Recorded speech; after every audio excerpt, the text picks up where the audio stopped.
नमस्कार, स्वागत है आपका सिटी पोस्ट लाइव में। मैं हूं मुस्कान। आपको बता दें, कन्हैया कुमार की जो यात्रा चल रही थी, पलायन रोको नौकरी दो यात्रा, इस पर काफ़ी उलझनें आई हैं और कन्हैया कुमार पर कहीं ना कहीं ये तंज कसा जा रहा था कि कन्हैया कुमार के जो तेवर हैं उनसे वो वापस जा सकते हैं। वो बता दें, आज की सबसे बड़ी खबर ये चल रही थी कि जो कन्हैया कुमार की जो यात्रा चल रही थी, उस बीच अररिया में क्या होता है कि जो बाउंसर होते हैं और कांग्रेस के कार्यकर्ता होते हैं, उनके बीच थोड़ी सी मारपीट हो जाती है और उस पर कहीं ना कहीं जो विरोधी हैं उनके पास एक तंज कसने का मौका मिल जाता है। और कहीं ना कहीं यह खबर सामने आ रही थी कि कन्हैया कुमार के इस इंसिडेंट के बाद उनको राहुल गांधी वापस बुलाते हैं और शायद हो सकता है कि वो यात्रा से अब गायब हो जाए।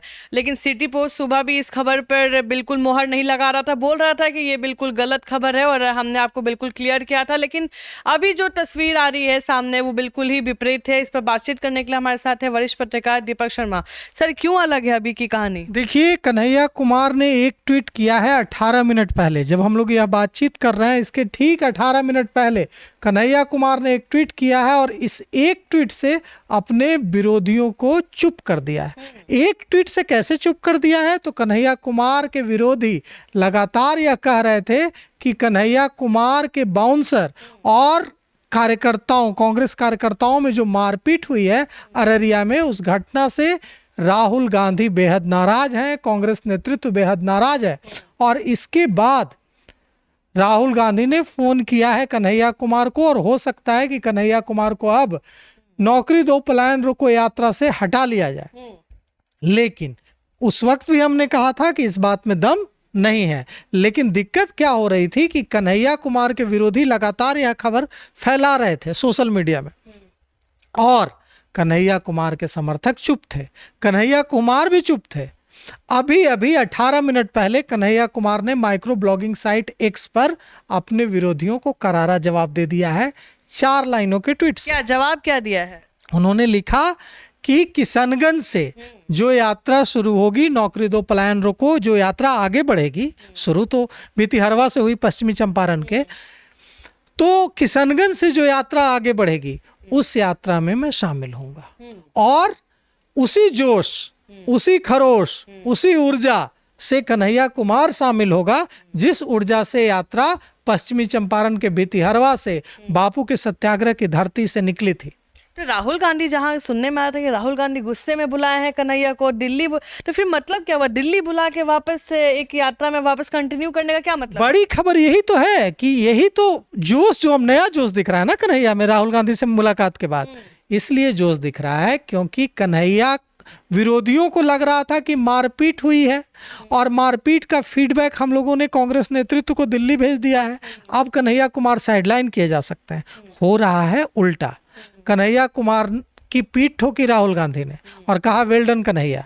और जब कन्हैया कुमार ने अनुरोध किया राहुल गांधी से कि अच्छा होता अगर आप भी यात्रा में थोड़े ही समय के लिए सही लेकिन आ जाते, तो टाइट शेड्यूल होने के बाद भी उनको जाना है गुजरात, जब वे 7 को आएंगे बिहार, तो इसके बावजूद राहुल गांधी ने हाँ तो नहीं कहा, लेकिन राहुल गांधी ने ना भी नहीं कहा। जो सूत्र बता रहे हैं कांग्रेस में, हमारे सूत्र बता रहे हैं कि राहुल गांधी का अब तक कार्यक्रम तय नहीं हुआ है कि वे कन्हैया कुमार की जो नौकरी दो पलायन रोको यात्रा निकल रही है यूथ कांग्रेस की, NSUI की बिहार में, उसमें वे शामिल होंगे ही।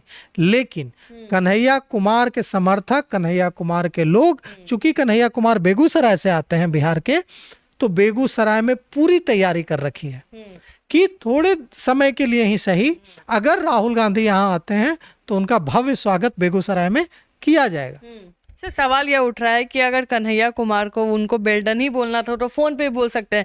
कहीं ना कहीं ये मतलब ऐसा सुनने में आ रहा है कि कहने ये लगाया जा रहा है अनुमान कि कन्हैया को कुछ बड़ी जिम्मेदारी मिल सकती है बिहार विधानसभा में। सर, आपका क्या कहना है? बिल्कुल, आप एकदम सही कह रहे हैं। जो भी आपके सूत्र हैं कांग्रेस में वो मजबूत सूत्र हैं, आपको सही सूचना दी गई है। मेरे पास भी यही सूचना है, सिटी पोस्ट लाइव के पास भी यही सूचना है कि कन्हैया कुमार को सिर्फ वेल्डन नहीं कहा गया है, पीठ नहीं ठोकी गई है। बिहार विधानसभा चुनाव में कन्हैया कुमार को अहम भूमिका दी जा सकती है और कन्हैया कुमार बिहार में इस बार चुनाव भी लड़ सकते हैं। अब देखिए, कन्हैया कुमार को अगर अहम भूमिका मिलेगी और कन्हैया कुमार चुनाव लड़ेंगे तो जाहिर तौर पर वे बेगूसराय से आते हैं और बेगूसराय में ही तो लाने की जिद कर रहे हैं ना कन्हैया कुमार। राहुल गांधी से बार बार अनुरोध कर रहे हैं कि थोड़े ही समय के लिए सही, लेकिन जब यात्रा बेगूसराय से होकर गुजरे, नौकरी दो पलायन रोको यात्रा, तो आप थोड़े समय के लिए बेगूसराय आइए। और राहुल गांधी ने ना नहीं कहा है, हाँ भी नहीं कहा है। उन्होंने कहा कि अच्छा ठीक है, देखता हूँ, मुझे गुजरात जाना है। और वे 7 को आ रहे हैं पटना, 7 अप्रैल को। अब उन्हें अगले दिन गुजरात जाना है। अब कैसे राहुल गांधी इतने टाइट शेड्यूल में समय निकालेंगे, कैसे बेगूसराय जाएंगे, यह तो नहीं पता। लेकिन बेगूसराय में कन्हैया के कार्यकर्ताओं ने पूरी तैयारी करके रखी है कि अगर राहुल गांधी अंतिम समय में यह हाँ करते हैं कि हाँ मैं आ रहा हूँ बेगूसराय, तो कोई तैयारी में कमी न रह जाए। इसलिए तैयारी पूरी है, अनुरोध किया गया है कि आप आइए। और अगर राहुल गांधी कन्हैया कुमार की पदयात्रा में शामिल हो जाते हैं तो यह कन्हैया कुमार की बड़ी जीत होगी और कन्हैया कुमार के जो विरोधी हैं उनकी बड़ी हार होगी। सर, एक और सवाल आता है कि क्या कन्हैया के इस यात्रा से कांग्रेस को कोई फायदा हो रहा है? देखिए, कन्हैया कुमार की इस यात्रा से कांग्रेस को फायदा हो रहा है या नहीं, यह तो कांग्रेस पार्टी जानती है। लेकिन राष्ट्रीय जनता दल बहुत ही बैकफुट पर है। राष्ट्रीय जनता दल को लग रहा था कि कांग्रेस को डिक्टेट कर लेंगे, 30 सीटें नहीं देंगे जी, ज़्यादा है, 35 नहीं देंगे, 20 देंगे, 25 देंगे, 25 से शुरू करने वाले थे। लेकिन कांग्रेस ने जो दमखम दिखा दिया है, आप देखिए ना, बिहार में राष्ट्रीय जनता दल सबसे बड़ा दल है, लेकिन एक्टिव नहीं दिख रहा है उतना जितना कांग्रेस दिख रही है। 2 ही एक्टिव दिख रहा है दल, जनसुराज और कांग्रेस। राष्ट्रीय जनता दल एक्टिव, विपक्ष की सबसे बड़ी पार्टी है ना, तो एक्टिव तो राष्ट्रीय जनता दल को दिखना चाहिए था, लेकिन दिख रही है कांग्रेस। अब कांग्रेस के बारे में कहा जा रहा था कि बिहार में कांग्रेस का संगठन कमजोर है। कांग्रेस के बारे में कहा जा रहा था कि उसकी कमेटी तक गठित नहीं हुई है वर्षों से, कांग्रेस क्या कमाल दिखा पाएगी। और सबसे ज्यादा एक्शन में अगर बिहार में कोई है तो वो है कांग्रेस।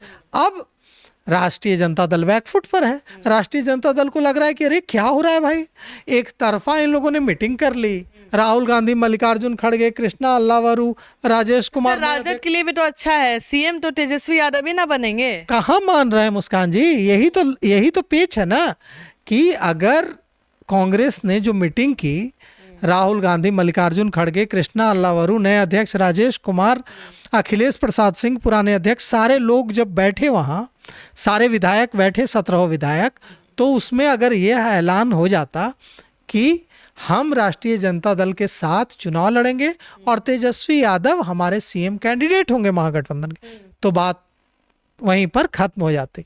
लेकिन कांग्रेस ने पेच फंसा दिया ना, कांग्रेस ने पूरी गेंद जो है वो राष्ट्रीय जनता दल के पाले में डाल दी है कि हम गठबंधन नहीं तोड़ रहे हैं, हम तो इच्छुक हैं, हम तो चाहते हैं कि गठबंधन बना रहे और भारतीय जनता पार्टी को हराएं। लेकिन सम्मान देना तो बड़े बड़े दल का काम है, राष्ट्रीय जनता दल का काम है, लालू जी का काम है। अब अगर वे सम्मानजनक सीटें नहीं देंगे, जीतने वाली सीटें कांग्रेस को नहीं देंगे, तो इसमें हमारी क्या गलती है। इसीलिए सोची समझी रणनीति के तहत कृष्णा अल्लावरू मीटिंग के बाद 3 घंटे 4 घंटे मीटिंग चली। उस मीटिंग के बाद दिल्ली में कांग्रेस हेडक्वार्टर के बाहर कृष्णा अल्लावरू आते हैं और कृष्णा अल्लावरू कहते हैं कि हम राष्ट्रीय जनता दल के साथ मिलकर चुनाव लड़ेंगे, लेकिन सीएम कैंडिडेट कौन होगा इस पर फैसला हम बाद में चर्चा करके लेंगे। अजीत शर्मा कहते हैं, जो विधायक दल के नेता रह चुके हैं बिहार में कांग्रेस के, वे कहते हैं कि हम बाद में सोच विचार करके तय करेंगे कि सीएम कैंडिडेट होगा भी या नहीं होगा। पप्पू यादव कहते हैं कि तेजस्वी जी, मैं रिक्वेस्ट कर रहा हूं, हाथ जोड़ रहा हूं, अहंकार में मत पड़िए। अगर आपको महागठबंधन सीएम कैंडिडेट घोषित कर चुनाव लड़ेगा तो चुनाव महागठबंधन हार जाएगा। अब पप्पू यादव कांग्रेस पार्लियामेंट्री बोर्ड के एसोसिएट मेंबर हैं, वे सिर्फ निर्दलीय, पूर्णिया के निर्दलीय सांसद नहीं हैं, वो कांग्रेस की पार्लियामेंट्री बोर्ड के एसोसिएट मेंबर भी हैं और कांग्रेस के लिए झारखंड, दिल्ली, तो जहां जहां चुनाव होता है वहां प्रचार भी करते हैं। अब पप्पू यादव अगर इतना खुलकर कह रहे हैं कि तेजस्वी जी मुख्यमंत्री बनना ही है तो बाद में बन लीजिएगा, आपको कोई कौन रोकेगा। अगर आपकी किस्मत में मुख्यमंत्री बनना होगा तो तेजस्वी जी आपको कोई नहीं रोकेगा। लेकिन मेरी बात मान लीजिए, अगर आपको मुख्यमंत्री कैंडिडेट घोषित कर लड़ेंगे तो यादव और मुसलमान छोड़कर दूसरी कोई जाति हमारे साथ नहीं जुड़ेगी। अगर आप चाहते हैं कि हम सबको, ईबीसी को, दूसरी अति पिछड़ी जातियों को, पिछड़ी जातियों को, अगड़ी जातियों को अपने साथ जोड़ें, तो इसके लिए ज़रूरी है तेजस्वी जी कि आप मुख्यमंत्री कैंडिडेट न रहें और बिना मुख्यमंत्री कैंडिडेट घोषित किए महागठबंधन बिहार में चुनाव लड़े। बाद में अगर सीटें आ जाएंगी तो अब बन जाएगा, ये पप्पू यादव कह रहा है। ऐसा नहीं है कि तेजस्वी यादव के समर्थक नहीं हैं कांग्रेस में। कांग्रेस में कई विधायक और पूर्व अध्यक्ष अखिलेश प्रसाद सिंह लगातार इसकी वकालत कर रहे हैं कि घोषित किया जाना चाहिए, और वे तो इसको मानने को भी तैयार नहीं है। कई विधायक, अजीत शर्मा से जैसा आपने देखा, हम लोगों ने खबर भी चलाई कि लड़ भी गए कि क्या बात कर रहे हैं, घोषित तो हैं ही, तेजस्वी यादव ही तो घोषित है। तो जो कन्फ्लिक्ट है, वो जो दुविधा है, उसको कांग्रेस बनाए रखना चाहती है, न इनकार करना चाहती है। कृष्णा अल्लावरू से बार बार सिटी पोस्ट लाइव ने पूछा, हमारे मैनेजिंग एडिटर ने पूछा कि आप बताइए कि तेजस्वी यादव सीएम कैंडिडेट होंगे कि नहीं। वे बार बार बचकर निकल जाते हैं, इस बात का कुछ और जवाब देने लगता है। पूरी कोशिश, ये दुविधा नहीं है, ये दुविधा दिखाने की कोशिश है, ये कन्फ्यूजन पैदा करने की कोशिश है कि जब वे कहेंगे कि हमें जो सीटें चाहिए उतनी सीटें देंगे, हमें जीतने वाली सीटें देंगे तो हम घोषित करेंगे, नहीं देंगे तो हम अकेले लड़ेंगे 243 सीटों पर। तो आप सुन रहे थे इस डिबेट को, ये काफ़ी रोमांचक बन गया, और आप भी अपना ओपिनियन ज़रूर दीजिएगा। कन्हैया को लेकर यात्रा जो बिहार में कर रहे हैं वो कितना फ्रूटफुल होने वाला है कांग्रेस के लिए। तब तक के लिए बने रहे हमारे साथ। धन्यवाद।